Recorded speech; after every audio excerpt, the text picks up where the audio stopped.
రాయలసీమ స్టైల్లో రాగి సంగటి నాటుకోడి పులుసు అయితే చూసేద్దాం. ముందుగా మనం రాగి సంగటి అయితే చేసేసుకున్నాము.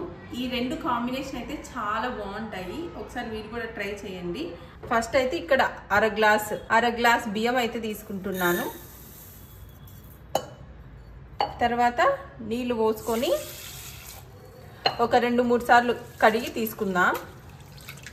బియ్యం వాష్ చేసుకున్న తర్వాత 2 గ్లాసులు నీళ్ళు అయితే వేసుకుందాం. హాఫ్ గ్లాస్ బియ్యంకి 2 గ్లాసులు నీళ్లు వేసుకుంటున్నాను. 1:4 రేషియోలో వేసుకుంటున్నాను. తర్వాత మన టేస్ట్కి తగ్గట్టు ఉప్పు అయితే వేసుకుందాం. ఇప్పుడు మూత పెట్టుకొని ఒక 5 విజిల్స్ వచ్చే వరకు ఉడికించుకుందాం.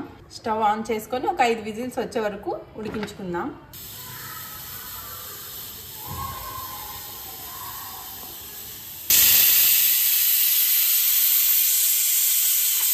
ఇప్పుడు విజిల్ పోయింది. ఓపెన్ చేసి చూద్దాం. రైస్ అయితే బాగా మెత్తగా ఉడికింది. మొత్తం మళ్ళీ ఒకసారి కలిపేసుకొని కొద్దిగా వాటర్ వేసుకుందాం. వేడి నీళ్ళు కొంచెం వేసుకుంటే సరిపోతుంది. మళ్ళీ మొత్తం ఒకసారి కలిపేసి సగం గ్లాసు రాగిపిండి అయితే వేసేసుకుందాం. రాగిపిండి వేసిన తర్వాత మూత పెట్టి సిమ్లో ఒక 5 నిమిషాలు ఉడికించుకుందాం. రాగిపిండి బాగా ఉడుకుతుంది. ఇప్పుడు మూత ఓపెన్ చేసి రాగిపిండి ఉడికిందేమో చూద్దాం. ఇప్పుడు రాగిపిండిని మొత్తం కలబెట్టేసుకుందాం. రైస్ రాగిపిండి కలిసే విధంగా బాగా మెత్తగా కలబెట్టుకుందాం. ఊర్లో అయితే గెలుక్కోవడానికి తెడుగట్టు ఉంటుంది. ఇక్కడ తెడుగట్టు ఏం లేదు. ఇది అయినా రైస్ మెత్తగా ఉడికింది కాబట్టి గంటతో తిప్పితే నలిగిపోతుంది, గట్టిగా అనిపిస్తుంది. కొద్దిగా వాటర్ వేసుకుంటాం. వాటర్ కొంచెం హాట్ వాటర్ వేసుకుంటే మంచిది. సంగటికి వాటర్ ఎక్కువనే పడతాయి. నేను ఫస్ట్ ఎక్కువ వేస్తే అది పొంగిపోతుంది అనేసి తక్కువగానే వేసాను. ఇప్పుడు మీరు చూసుకొని కన్సిస్టెన్సీకి తగ్గట్టుగా హాట్ వాటర్ వేసుకొని మొత్తం మిక్స్ చేసేసుకోండి మెత్తగా. ఇప్పుడు ఇలా గంటతో తిప్పేసుకుంటే మెత్తగా అయిపోతుంది.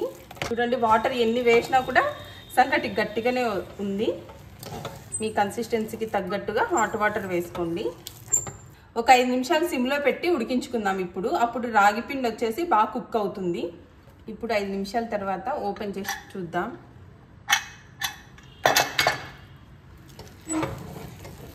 రాగి సంగటి అయితే రెడీ అయిపోయింది.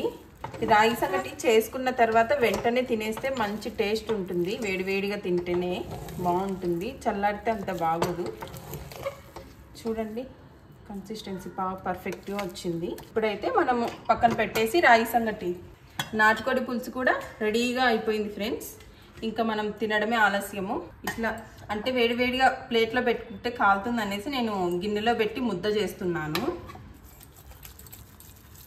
ఇది సింపుల్ ప్రాసెస్ ఇట్లా ముద్ద చేయడము కనేసి ఈ ప్రాసెస్లో చేసుకుంటే గుంత గిన్నెలో వేసుకొని ఈ విధంగా అనుకుంటే మనకు, నేను గిన్నెలో వేసిన తర్వాత ఇట్లా ఒక ప్లేట్లో వేసుకొని ఇట్లా రౌండ్గా చేసుకొని ఇంకా గిన్నెలో అయితే వేసేసుకుందాం. వేడి రాగి సంగటి అయితే రెడీ అయిపోయింది. ఇంకా ఇట్లా గుంత పెట్టేసుకొని ఈ విధంగా రాగి ముద్ద చేసేసుకొని గుంత కూడా పెట్టుకున్నాను. ఇందులో మనం నాటుకోడి పులుసు అయితే వేసుకుందాం. నాటుకోడి పులుసు ఆల్రెడీ మన ఛానల్లో పెట్టాను. ఇంకా ఎవరైనా చూడకపోతే చూడండి. వేడి రాగి సంగటి నాటుకోడి పులుసు అయితే ఇంకా రెడీగా అయింది. తినడమే ఆలస్యం. తినండి ఫ్రెండ్స్. టేస్ట్ అయితే చాలా బాగుంది. మీరు కూడా తప్పకుండా ట్రై చేయండి.